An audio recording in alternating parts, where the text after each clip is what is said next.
रानी प्रसूति ने शिव के बारे में विचार करने से, बात करने से जितना मना किया था, उतना ही देवी सती शिव की ओर आकर्षित हो रही थी। वो शिवलिंग के दर्शन के लिए नित्य रूप से जाने लगी। ओम नमः शिवाय, ओम नमः शिवाय, ओम नमः शिवाय, ओम नमः शिवाय। सती, ये फिर से चली आई है। सती, पता नहीं क्यों आपको जाने बिना ही मुझे आपके साथ बहुत ही गहरे संबंध का अनुभव होता है। जब मैं आपके सामने नहीं होती, मैं ही नहीं होती। विचित्र से अधूरेपन का आभास होता है मुझे। पर जैसे ही मैं आपके दर्शन करती हूँ, मुझे अभूतपूर्व प्रसन्नता मिलती है महादेव। ये कैसा संबंध है इसका शिव के साथ? जितना हम इसे शिव से दूर रखने का प्रयास करते हैं, शिव के प्रति इसकी भक्ति उतनी ही बढ़ती चली जाती है। एक अलौकिक शक्ति आ जाती है मुझ में। ऐसा लगता है जब तक मैं आपके साथ हूँ, मैं कुछ भी कर सकती हूँ।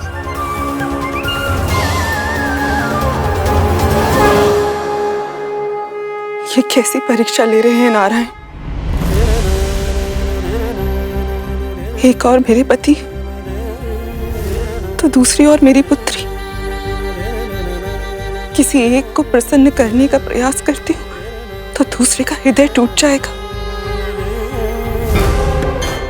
ऐसे में किसे चुनूं मैं और कैसे?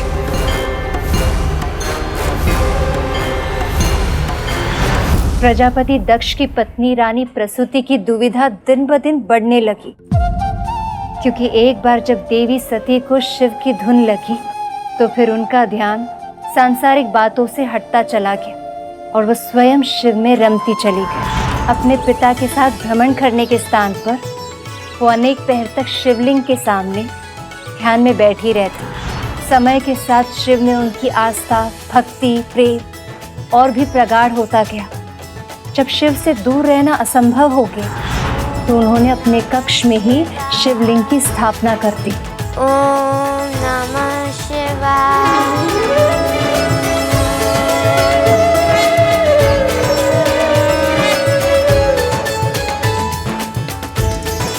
प्रभु महादेव की स्थापना, वो भी अपने कक्ष में। जब ये बात प्रजापति दक्ष को ज्ञात हुई होगी तो उन्हें तो अपार क्रोध आया होगा माता सती पर। महारानी प्रसूति अपने पति के क्रोध से और पुत्री की हट से भली भांति परिचित थीं। इसीलिए उन्होंने पिता पुत्री के बीच टकराव से बचने के लिए असत्य का आश्रय लिया। पर वो नहीं जानती थी कि इससे समस्या सुलझेगी नहीं और भी अधिक बढ़ जाएगी।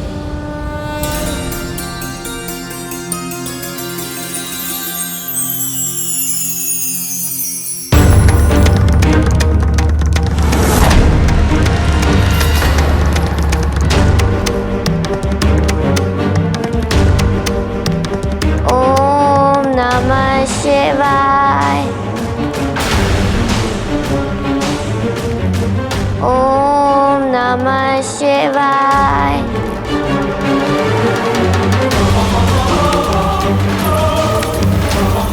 रुकिए महाराज, पुत्री से भेंट करने जा रहे हैं। वो सो चुकी है, आप जाएंगे तो उसकी नींद टूट जाएगी।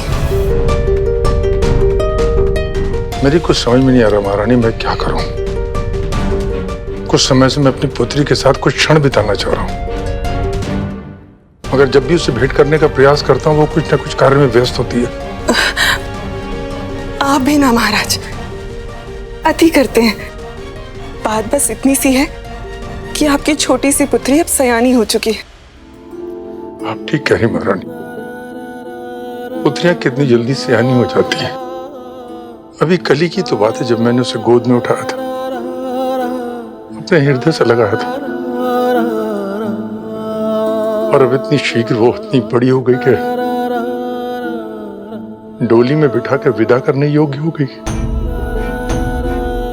मेरी सती का विवाह मेरे जीवन का सबसे सुंदर स्वप्न है,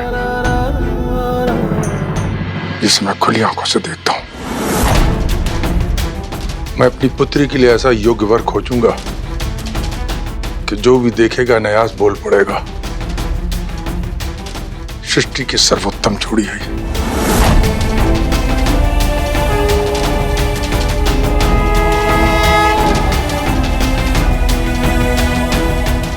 आप देखिएगा महारानी,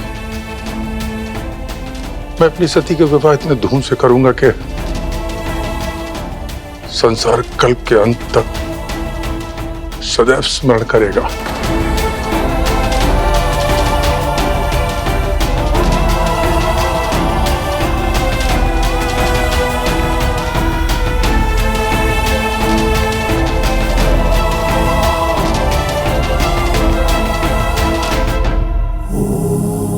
सुना आपने?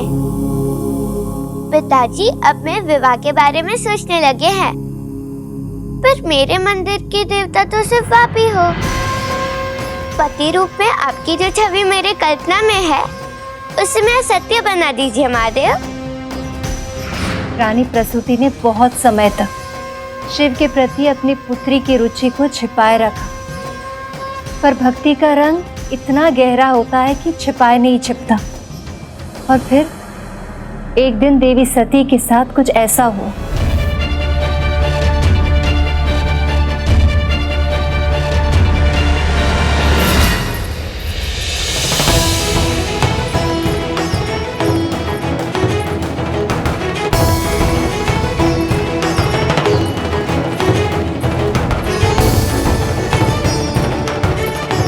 पुत्री सती, पुत्री सती, ये किन विचारों में खोई है? जैसे मेरी पुकार सुनाई नहीं दे रही।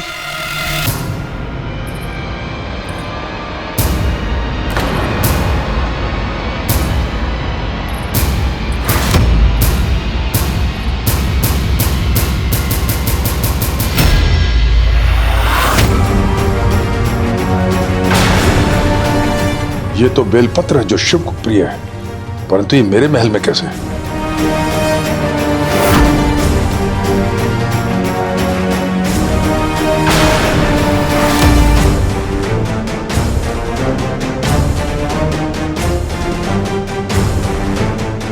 सती!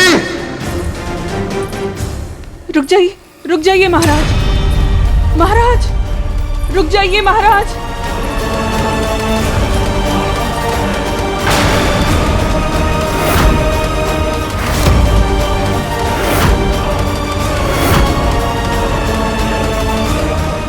सती!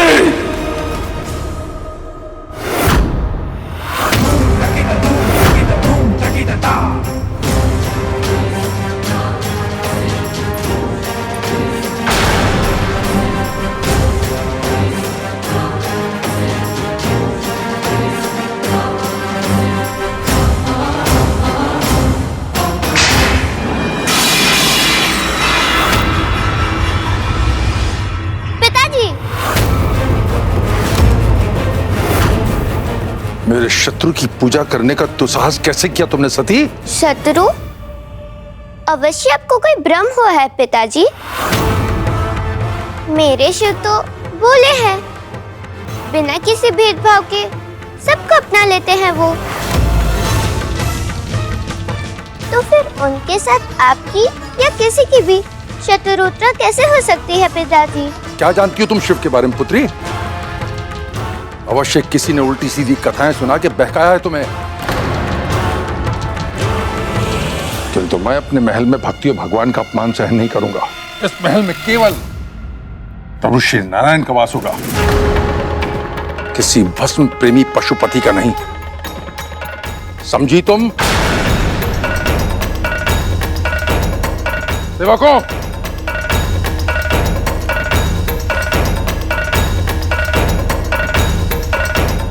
शिवलिंग को उठाकर बाहर फेंक दो।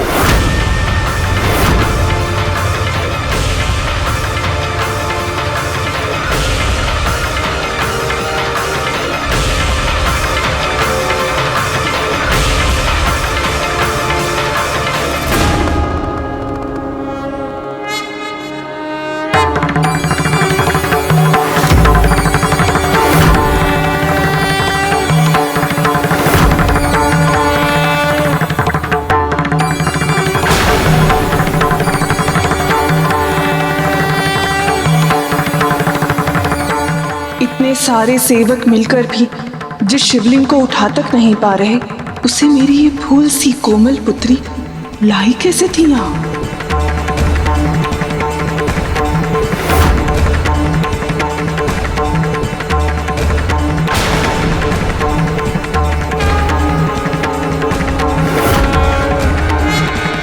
सेवकों,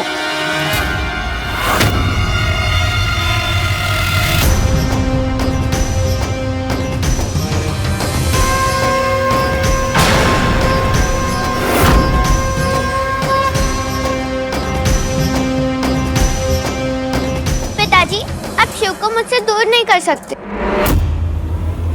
सती, मुझे रोक के दिखाओ तुम।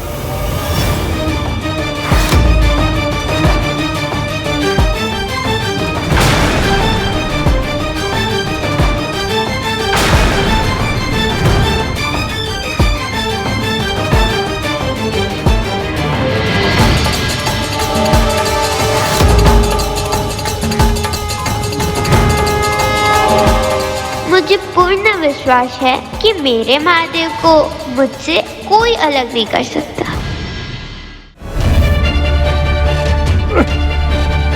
आपका प्रयास व्यर्थ है पिताजी। शिव स्थिरता का प्रतीक है। इनकी इच्छा के विरुद्ध ना तो कोई इन्हें कहीं ले जा सकता है और ना ही कहीं से हटा सकता है।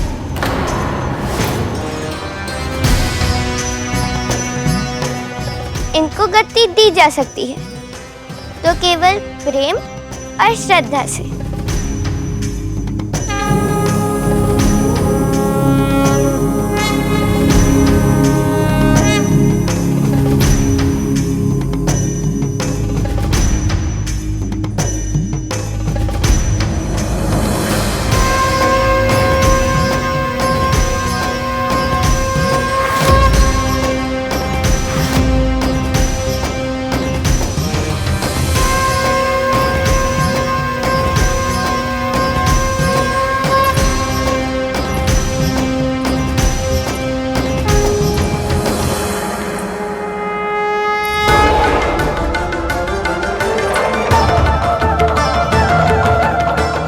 दुखी नहीं करना चाहती, इसलिए मैं इनको यहाँ से ले जा रही हूँ, पर मैं इनकी आराधना बंद नहीं करूँगी।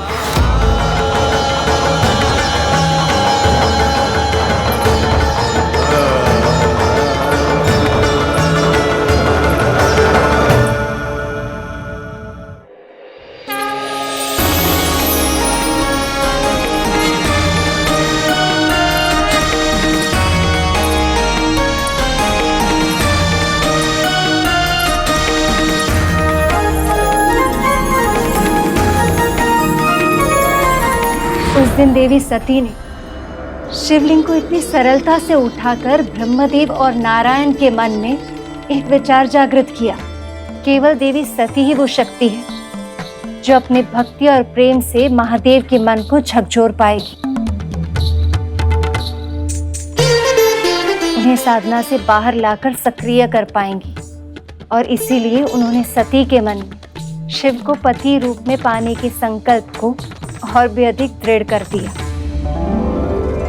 दूसरी ओर दक्ष अब भी सत्य को स्वीकार नहीं कर पा रहे थे कि उनकी पुत्री उस भूत भावन शमशानवासी से प्रेम करती, जिनसे उन्हें केवल बैर ही नहीं घृणा भी थी।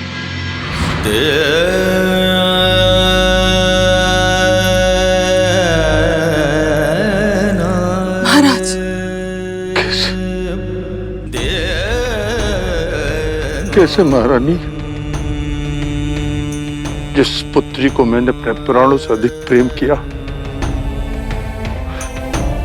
उसने मेरे साथ ही ऐसा कैसे कर सकती सती?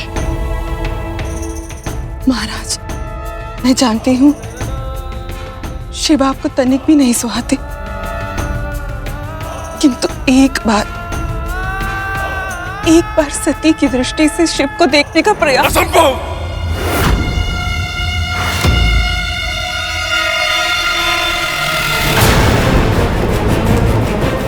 उस पशुपति ने मेरा घोर अपमान किया था, और वो भी भरी सभा में। जीवन भर स्मरण रहेगा उसका वो दंड व्यवहार और अपना नाता। ये कैसा नाता है सती का शिव के साथ, जो उनके लिए अपने पिता का भी विरोध कर दिया इसने।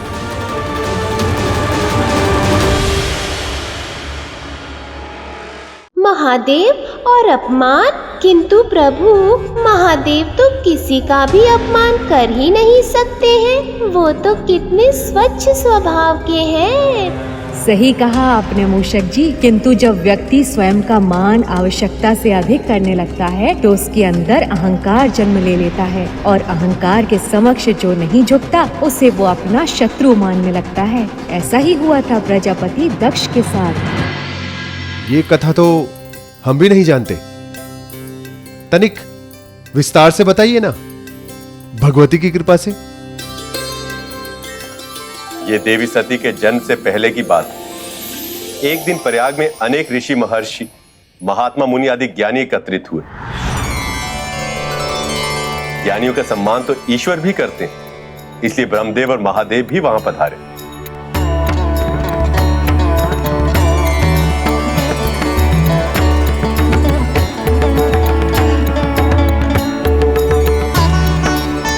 प्रणाम ब्रह्मदेव। प्रणाम ब्रह्मदेव। नारायण नारायण। संसार में सभी ऋषि महर्षियों के लिए पूज्य सृष्टि के सर्जक जगत पिता ब्रह्मा को हमारा प्रणाम। आप सभी का कल्याण हो।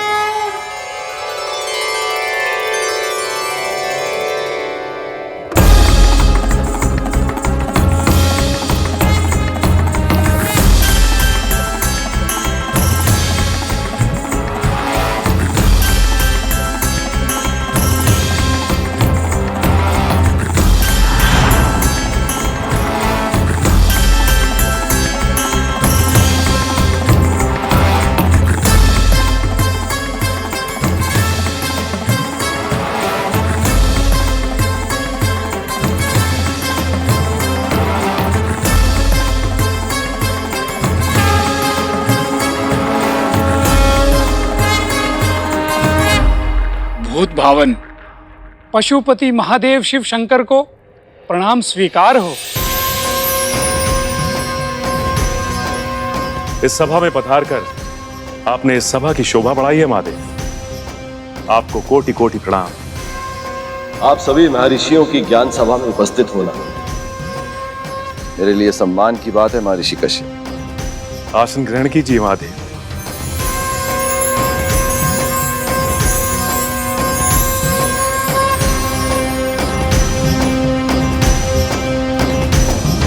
इस सभा को सबसे पहले संबोधित करने के लिए आपसे अधिक उपयुक्त कोई नहीं है महादेव। कृपया हमारा निवेदन स्वीकार कीजिए। हम सभी आपके ज्ञान के अमृत का प्रसाद चखना चाहते हैं। ज्ञान से अधिक अनिवार्य इस संसार में कुछ भी नहीं है ऋषिगण। ज्ञान से ही उत्तम समाज का निर्माण होता है, पर इसे बाहर ढूंढने का प्रयास करना व्यर्थ है। सच्चा ज्ञान स्वयं के भीतर छुपा होता। अपना ध्यान साधना में लगाइए, ज्ञान की प्राप्ति अवश्य हो।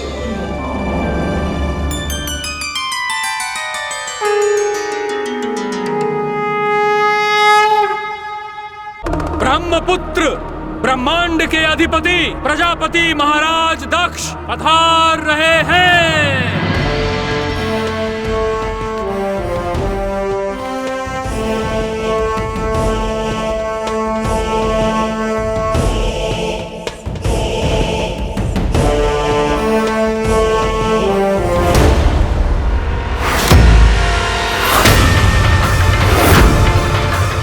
मेरे सम्मान में सब खड़े हो गए, किंतु ये उद्दंडी अघोरी बैठकर मेरा अपमान कर रहा है।